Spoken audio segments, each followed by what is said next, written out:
First of all, we're going to be making fire.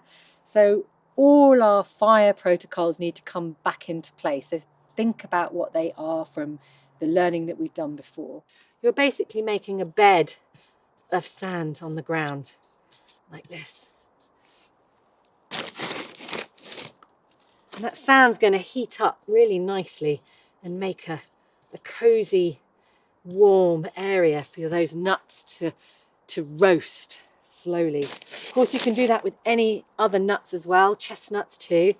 You need to cut open the chestnuts if you're going to do that, because they like to pop.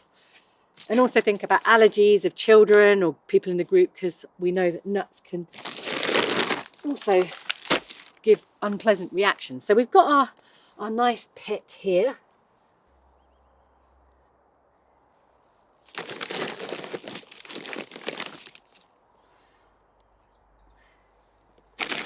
The remains of shells of burnt nuts have been found in Europe 7,500 years ago. So this is surely a method of cooking that helped us survive and thrive. So what I'm going to do is introduce some of this lovely charred cloth that we've shown you how to make. And while I'm getting ready for this, I'm also thinking, okay, what's next? What's coming next? Because as soon as this goes, I'm going to need to put on my really matchstick thin sticks. This is silver birch, a whole bundle of silver birch. Remember the length, so they're not too short, so they're not going to burn my fingers. That's going to go on top.